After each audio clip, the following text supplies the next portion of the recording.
Welcome back, beautiful humans.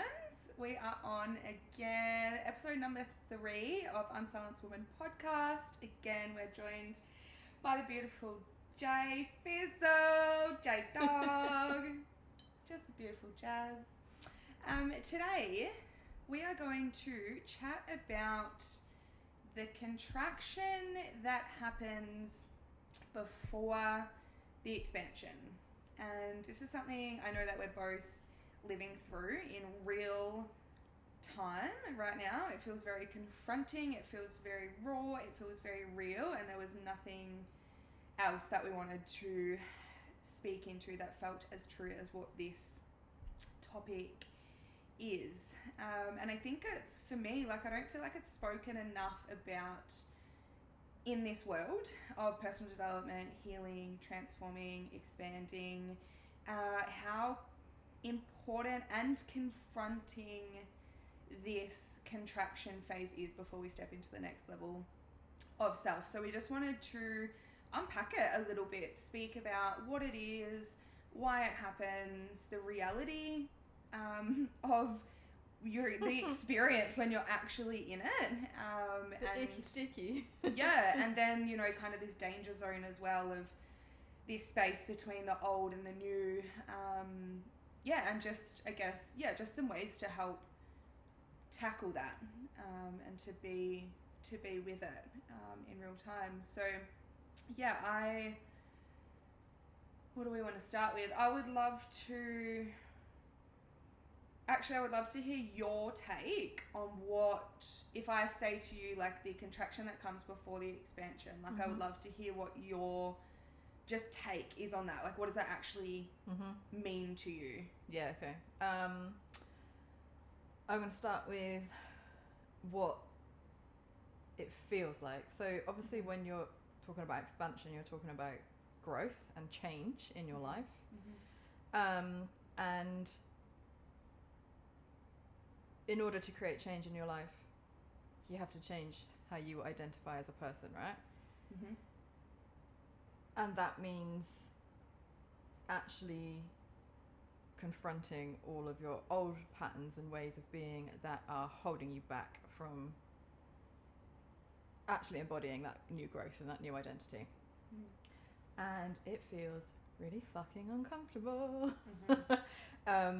In my personal experience, it is literally like a tightening of my body in my chest, in my lungs, my throat, even in like around my gut. It feels like a tightening, a heaviness, and the desire to fucking run away and avoid it at all costs. And that's, I guess, the pivotal point, right? You either run back to your old patterns, or you, like we were talking about the other week, takes like radical self-responsibility and look at what you're actually doing and what you need to do to continue to chase that piece of growth that you're after. Like, does it change or doesn't it change? Yeah, thanks for sharing. I want to just unpack a little bit more for, like, anyone who's listening who maybe doesn't really know what we're speaking about. Maybe you've heard the word, you've probably heard the word expansion. People use it all of the time. Yeah.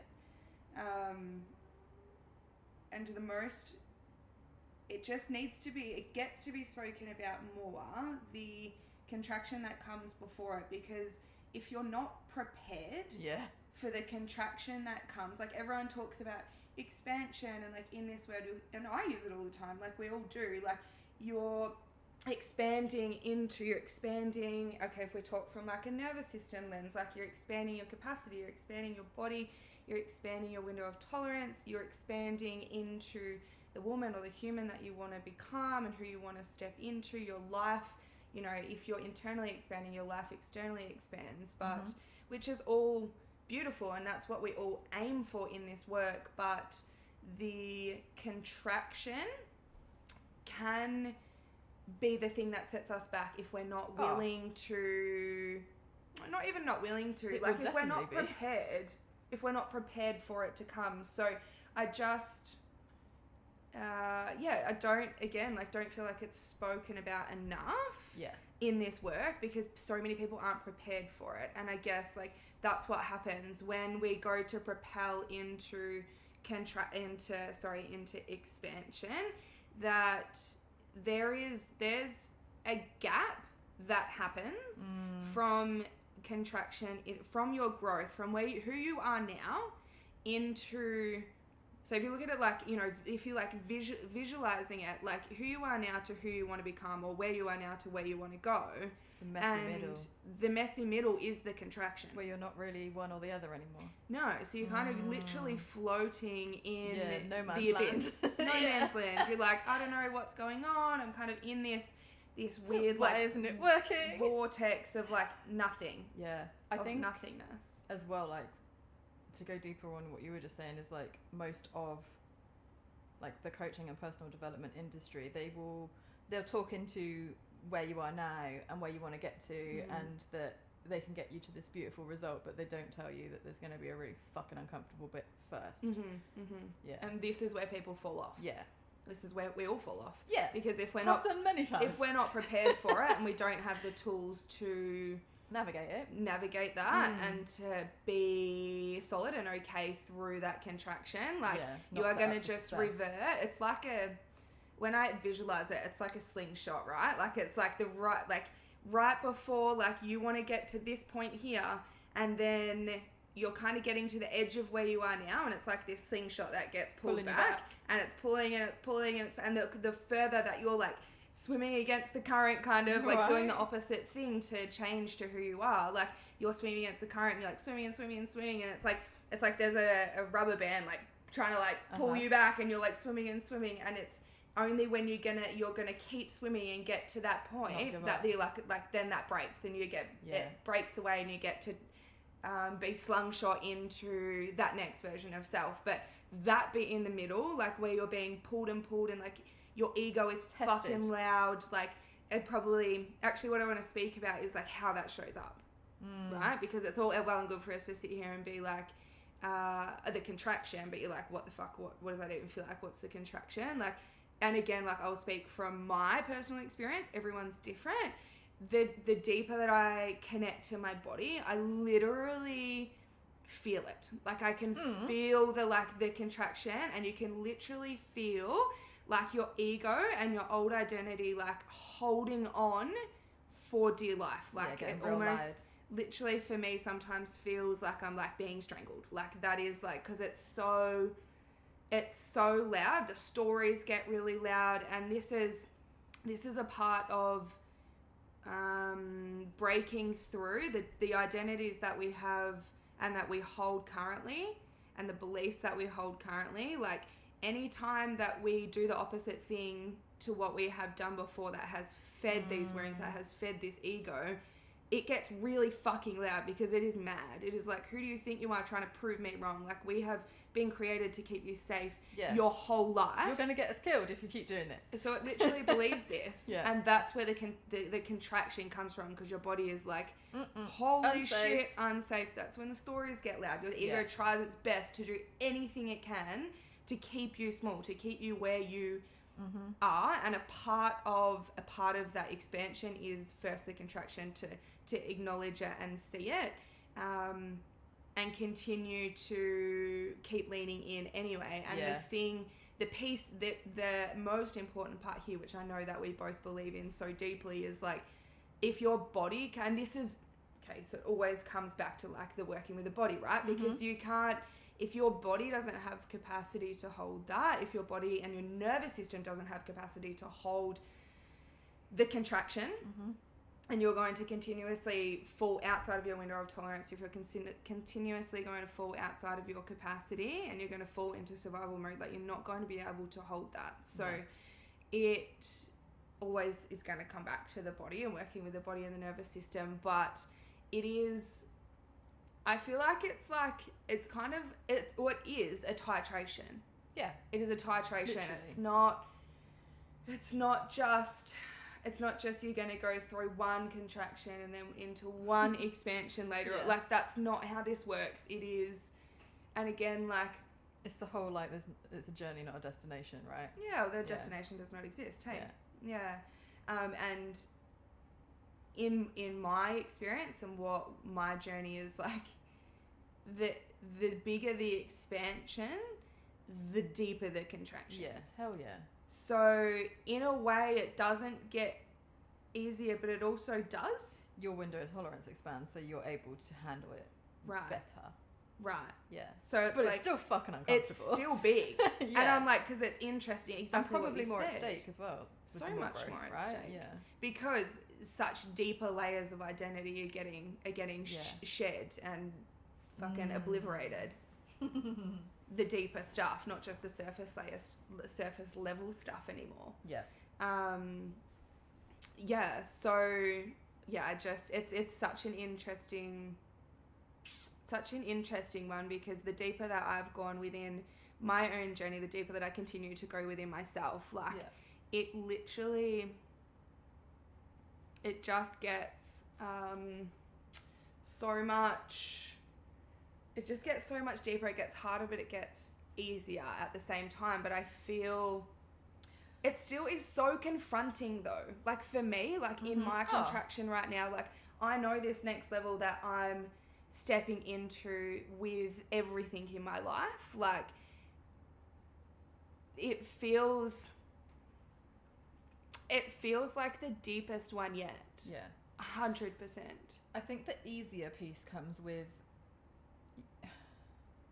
you have the deeper into your work you get, the more self-awareness you have. So it's easier to recognize when it's happening, why it's happening, and to, I guess, acknowledge what you need to do next and to choose to lean into that. The actual constriction itself and the steps that you have to take after that, though, are still really fucking uncomfortable.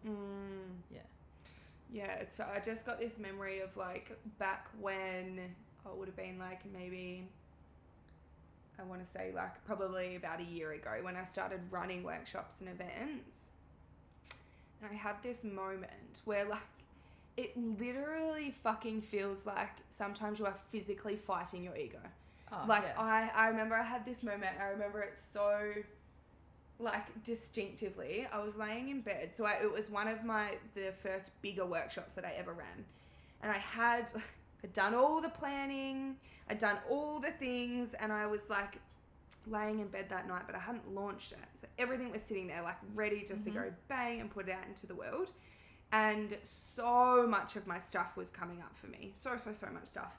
And I remember laying in bed and looking at my laptop over across the other side of the room. And I was like literally laying in bed and I was like, you've got to do the fucking thing. Like you've got to launch the fucking thing. And I felt quite literally like my ego was like yelling at me all the fucking things of why I shouldn't do it. You're going to be rejected. Nobody's going to want it. It's stupid. You're silly. Who do you think you are? Naturally, like you're self-sabotage it.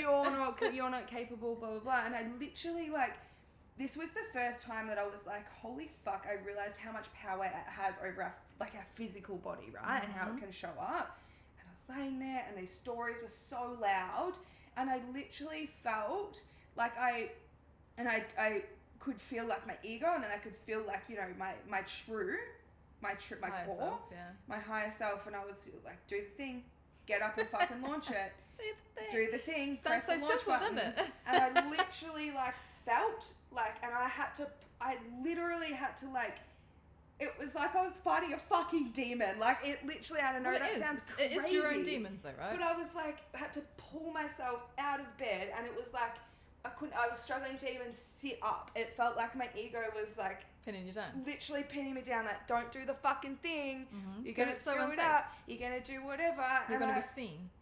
Yeah, all the fucking stories, whatever they are for each individual. But it was like it was the thing of like, I literally felt like I was being pinned down and pushed down to like not do it, and I got to like fucking fight my way. And I remember like feeling myself like pulling myself to get out of bed, pulling myself to my fucking laptop, like physically my body was like, nah, we're not fucking doing this. But there was still enough in me that was like, do the fucking thing. The desire was there. You know, the truth in that this is what I was here to do. It was enough, and I had enough tools at that point to help pull me out of it. And that didn't happen overnight. Like, there was a whole journey within self of creating enough safety and capacity and resilience to actually fight my fucking ego and prove it wrong and do something different. But it literally, it's not just a mental game. Like, yes, it is. Like, the stories come through your mind, the stories come through in the mental game, but it is physically fucking insane. Yeah. It is insane. Yes. That was my moment where I was like, oh shit, this is how much power and potency it has over the thing. And I got up and I did over your whole life, potentially. Yeah. Because if you constantly give into it and you don't do the thing, then your life doesn't change, it doesn't evolve, you remain stuck, right? Mm-hmm. And this touches every single area of your life. It's not like it's business, it's relationships, it's health and wellness, it's everything. Like, totally. Yeah. I've frequently felt like I know all the things I need to do, but cannot get my body to get up and do them. Yeah. So, and for me as well, and I feel like we both kind of have similar patterns in this of like the shutdown and the overwhelm. So if you're someone you're prone to falling into hyperarousal and falling into shutdown and freeze, dissociation, all of the things, if that is something that you're prone to, this is fucking even harder. Really hard, yeah. Really it's hard for hard. anyone. Yeah. But if you're someone who falls in the opposite direction, like, it is literally can feel like a fucking fight sometimes. Yeah. With your body, with your ego. And you need to be able to have, you know, like, actually some of the best practice that I was taught was like to actually name your ego. So this is like a really cool way to be able to start to separate from your true self to your ego and your identity and your patterns and the things that are trying to keep you small. Like, and this, if when I was going through this experience, like, if I hadn't had that relationship with my ego where I seen it as a separate identity to me, I wouldn't have been able to do that, because before you can see it as a separate thing to you, you're consumed by it. It's so close to you that you're like, it has so much power over you that you don't see it as something that you can fucking fight. Yeah. So it was like going through the practice of like, what was his name? My ego's name is Sally. Okay. Yeah, don't know where that comes Sally. from. Fucking Sally. Sally's a right old bitch sometimes. Sally is my ego's name. So like, I'd like, and literally sit down and have fucking conversations with Sally. I sit down with Sally all the time, and I'm like, Sally, like, you really fucking shit up right now. Like, I see what you're doing, and I know why you're doing it, and I understand. But as soon as we can start to, or as soon as we have the opportunity to name, and to kind of like, it just becomes this like... It almost kind of makes light of it as well, and makes it stop feeling so fucking serious too, right? Well, it's less consuming. Yeah. So much less consuming, because I like that. If it's so close to us, that we actually... And this is the thing, right? I guess this is like one of the biggest pieces in this work is like, if you can start to identify, which it is, you just identify conditioned self versus true self. Conditioned self is your ego, that's how it plays out. True self is you, the untouched. I've named my true self, but I've never named my ego. So what would my true self? Yeah. No, your ego, what would her name be? Go, first one. I don't know. I can't say it on it. I don't know who it is. Okay. Yeah. Is that your ego naming itself, or is that... I feel like your ego just named itself. I think so. If you know, you know. If you know, you know. Oh, shit. That's why I was smirking a minute ago. Because of your ego? Because of the name. Anyway, we digress. Oh, shit. So good. But, yeah, it's such a powerful practice. Yeah. Because we get to see, like, who who that conditioned girl is, who that conditioned Scared version little is. girl, right? just the versions of us that were created in order to so basically receive love, safety, belonging, and connection. Yeah. Like that's what it all comes down to. And it creates so many like distorted and complex behaviors and identities and masks. And that's a whole nother ball game. But really at the end of the day is like to make it so much more simple for people to follow is like it is just any part of you that was created to stay safe. To try and to stay safe and to try and get a need met. Yeah. That was or wasn't met. Wasn't met, yeah. In childhood. So that's your ego. Like it doesn't have to be more complicated than that. It's just a part that's trying to keep you safe. But if you can identify her, him, whoever's it, whatever, if you can identify them and be like, I fucking see you. Yeah. Because as soon as your ego gets seen, I'm not saying it doesn't disappear, but it loses so much power. Because your ego thrives in a place that isn't seen. Yeah. Because it still consumes you. It still has control. But as soon as you can pull it away from yourself and go, I fucking see you. I love you. All of the things. Thank you for keeping me safe. Have compassion. But I also fucking see you. And I see when you're coming into play. That's how we break patterns. Which is similar to what we were saying about shame earlier as well. What do you... So, that? interlinked. Now I've got to remember what we were saying. Tell me what's coming through right now about that. I guess the similarity of ego and shame, and I'm thinking that maybe the only place shame exists is where ego exists, right? And it's that they thrive in the not being seen and the like domineering over you kind of thing. And as soon as you share that, allow it to be seen, it becomes so much smaller immediately, even just in that process, let alone before you start working through it. Like, are they just linked or are they one? Well, I think it's just to do with it releasing and discharging the emotional charge behind it. Because shame's an emotion. Yeah. It's a really deep emotion at the end of the day. And when we can... the ego's the thing that's going to try and keep you from the shame. The shame is there. It doesn't want you to feel it. Shame is an ego. Shame is just an emotion. Like rage and anger and sadness and sexual energy and joy and pleasure and blah, blah, blah, blah, blah. All the things. It is an emotion. It's a real human experience that we feel. But your ego doesn't want to allow you to go there. Totally. Because it's uncomfortable. Yeah. And it's unsafe. Yeah. Yeah. In quotes. Yeah. It's one of the it is the deepest place that you can go. And one of the lowest vibration as well.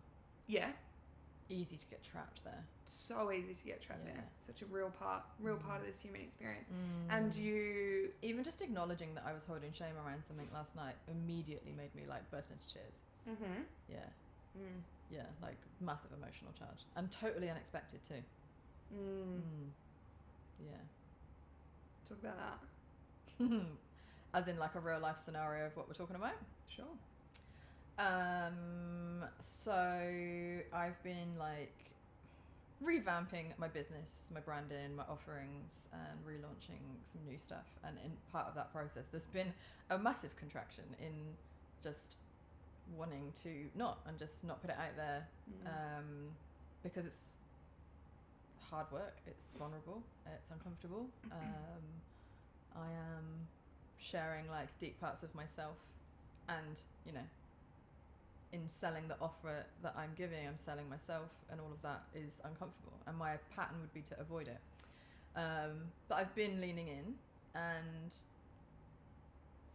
yesterday someone who is not close to me, who's not part of my like critical support network, who I would go to for really frank advice, highlighted my pattern of avoidance. And I immediately felt shame. I thought I was triggered and annoyed at them and what they'd said, but it actually wasn't. It was that it had hit that shame inside me that I hadn't even acknowledged I had at that point. Shame for like not doing enough, not taking enough action, or acting in the way that other people think I should. And I went into the conversation with a friend to work through it, angry, and then acknowledged the shame, had a big cry, and immediately felt so much better afterwards, and went from feeling like, how fucking dare they, I want to run away and not continue what I'm creating here, to, that's interesting, almost laughing at myself, like, now I get to actually work through that and lean in. Yeah. But it was uncomfortable for a moment. And my pattern of constriction and then avoidance came up straight away. Yeah. But now I get to choose differently. Yes, and that's the most important part and the key part to all of this, right? But you can't do that unless you're aware of what the fuck is going on. Yeah, you have to go there first, right? You really have to go there. Yeah, you got to confront the uncomfortable parts of you, right? Yeah, and acknowledge them. Yeah. And accept that it's okay. Like it's one of the emotions that we're all supposed to experience at various times in our lives, right? We're not supposed to completely shut down emotions entirely. Like, it's normal to experience shame, grief, anger, rage, whatever. And it's okay. Yes. Yeah. It's actually normal. Necessary. It's good. Well, it's actually fucking necessary, Yeah, really, if we're going to go there. Like, well, yeah. It is. I wouldn't have got to the crucial. other side where I was like, okay, I see my pattern, and I know what actions I need to take and how I need to approach it to continue to grow and change. If I hadn't have found the shame piece first, because I wouldn't know what I was working with. I'd have just been outraged at the other person and probably fucking avoided and stopped doing what I was doing. Yeah. Back into the old pattern. Yeah, totally. It's really interesting that you're bringing up this shame thing. What was just like popped through for me was, yeah, it's always linked, right? It's like everything that I'm working through at the moment and why I'm in, like the reason that I'm in contraction, I can see the expansion, but I mean, slingshotting out the other side, but have been in deep contraction. And a big part of that is my journey and my experience with my past, which I hold so much shame around. Yeah. And I'm working through it and I'm speaking into it, but there is there's such a depth of shame and embarrassment for the journey that I walked, for who I was, for the behaviours that I engaged in, the people that I hurt. Yeah. It's vulnerable as fuck, isn't It's really fucking vulnerable, and it feels really shameful. Yeah, and our ego doesn't want us to be wrong ever, right? And we need to be right to be safe. So it's going to want us to avoid that entirely. But you can't come through the other side without meeting it and acknowledging it, right? No, not at all. Everything touches everything. Everything's always linked. The other thing that came to me as well with like everything touches everything is like going back to last week's episode on community, like my community and having someone to lean on and talk through that with last night was pivotal in me actually getting out to the other side. If I had sat and stewed on it on my own, I might not have gotten there, or it would take me a lot longer. Yeah. Well, okay, so then I would love to know, like, what are your, because we come back to the danger zone, right? We come back to that, like, that in the middle bit of, like, we're still kind of in, we can see where we are, we see what we're trying to get to, and there's ego at play, there's things at play, there's contraction, there's everything being challenged and flipped on its fucking head. Yeah. So we experience that. For you, I'd love to know what your things are that you lean on and utilize in those contraction phases when you know that there is fucking contraction happening, and in order to help yourself along the way to get to the expansion that you know is waiting, like what do you lean on, what do you use for yourself and your journey? Obviously the community piece and having someone to talk it out with and hash it out with is extremely useful and sped up the process for me. Yeah. I think someone external and objective can probably poke with more meaningful questions as well than when you're fucking caught in the middle of it. Yes. I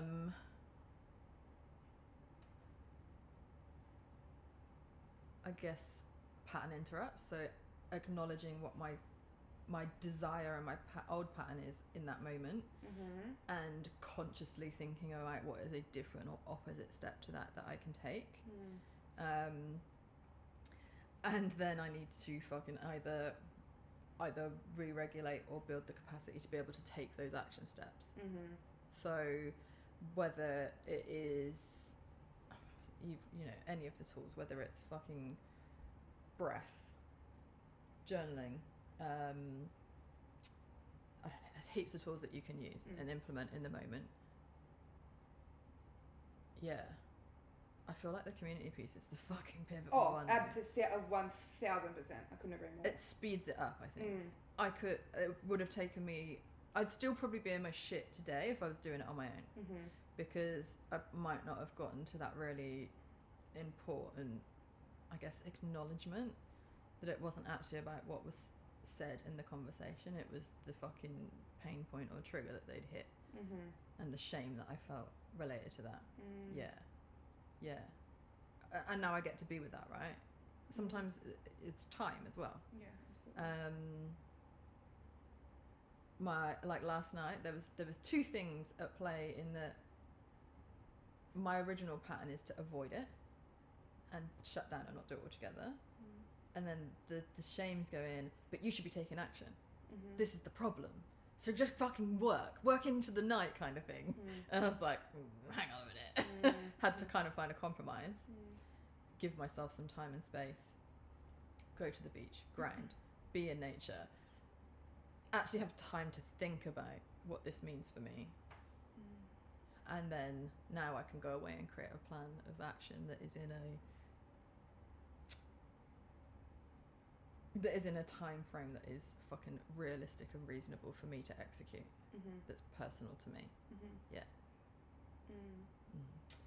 Yeah, I resonate with everything that you said. And the biggest thing that comes through for me is, and in my experience, is emotional release. Because the big cry. Yeah, or a big fucking scream, or a big rage, or a big whatever it is, because when we're starting to feel this contraction, when we're starting to like lean into edges that are new, ego's starting to get challenged, like happened last night, the wound is up. Yeah. It is fucking raw. Surfaced. It is like bubbled to the top of the surface and it's ready to move. And if we're not willing to allow ourselves to, because the way that we help shift a pattern, the way that we help shift essentially a wound is by allowing the emotional charge that created that in the first place to move. So for me, it's like noticing when that's up and asking myself how I can meet that to further clear that out. Because there's always, in every moment when something is up, when a wound is up, a pattern is up, something's being challenged, it's because that the original experience in my body is still there that created that wound, and it brings it to the surface. So it's it is primed. Like in those moments is when you're ready to fucking move that emotion. Yeah, and you can have the most impact. And have the most impact. So for me, it's like dialing that part. And this is like a really cool thing that takes me back to what we're doing on Unsilenced Saturdays, which we're doing on Saturday morning, is like... I'm so intrigued to see what comes up for me after the anger release, eh? Probably sleep again, won't you? All those magical things. Is we get to intellectual, we get to understand it logically. What I'm alluding to is the process that I take women through is like, there's a reason that we do it the way we do it, is because we get to... we're intellectual beings, right? We want to be able to understand it. We want to be able to voice it, so we can speak into the thing that is that we're holding anger or rage or anything like that around. So we speak into the thing, then it brings it forward, like it brings it to forefront of our mind, forefront of our conscious, and then from there, then we get to tap into the body and understand and make the link of where that lives, where that story lives in our body. So we go from the mind and we link that to where that lives in our body, and then we go to release. So we're not just this is going to go into a whole other thing. We're not just I've just made another link on my pattern as well. Yeah, we're not just rage releasing for the fucking sake of it. Yes. Because purposeful and intentional. Purposeful, because that was created somewhere. So how much can we link to where it is in our body?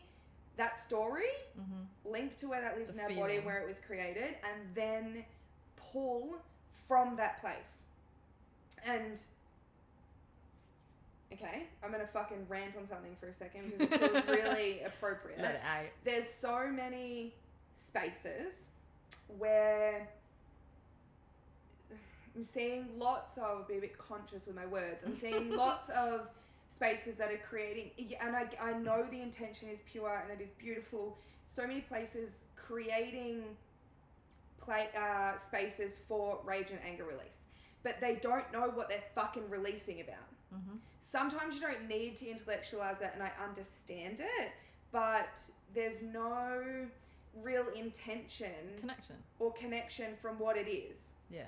So they're not actually moving any energy. They're not actually releasing anything that is stored again, in their body. It is just fucking performative. Yeah. And it makes me sad from understanding like the nervous system and the body and trauma, like from that lens. Like, first of all, they're not teaching them fucking resourcing and safety, which is something that we do every time before we go into a rage release, because so many of us have been brought up with and conditioned that anger and rage is unsafe and not okay, so we have to suppress it. But a lot of us have had a really unhealthy relationship with reactive abuse, reactive anger, which is usually abuse and things like that. So there's just, I'll do another, I'm not going to go too much deeper into it, but there's a whole piece here of like, there's, tying it back to what I was speaking about, is like,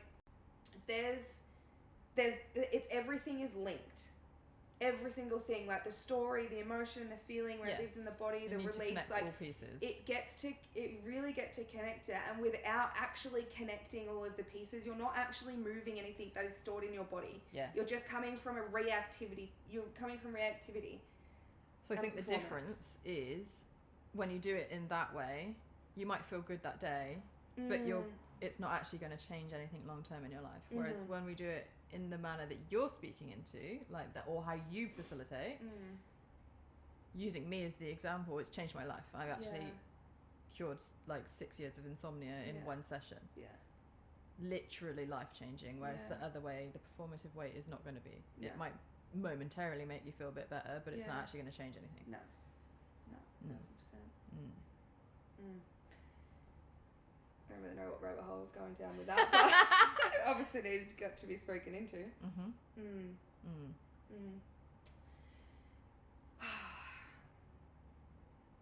Yeah, it was the emotional regulation piece. That's where it was. It was the tools for how to deal with contraction. Yes, I was like, now we're back. So for me is really understanding when the wound is up, when things are arising, and giving yourself practices that allow the charge to shift. Because again, then it comes back to our window of tolerance. If you're not allowing the charge to shift and to move through, like, you're going to continue to be outside of your capacity, and you're not actually going to be able to be in regulation in order to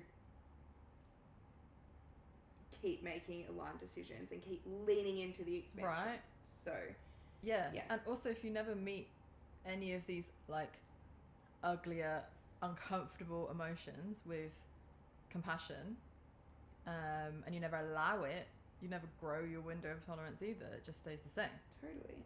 Because a part of, again, like we were speaking about before, a part of the human experience is being able to be in all of the emotions and experience stress.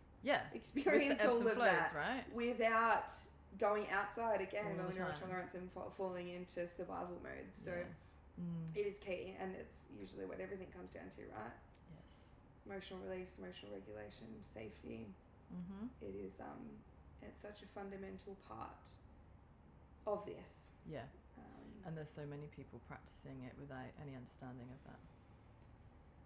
just going to say it. If someone is trying to sell you an overnight transformation or the codes to your life, bullshit. Run! Run the fuck away! No, yeah, well, yes. Because, yeah, and it's just to kind of finish off, I just want to speak into... And that's a wrap. Yeah. To finish off, I want to speak into what we're speaking about today, and it is this notion that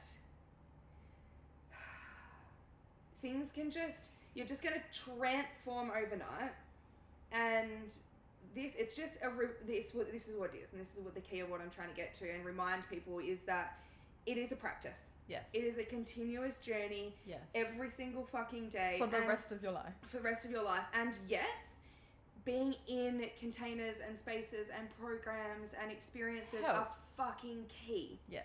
They are beautiful. We offer them. We are in them all of the time. Yes. Like, it is such a key part of transformation.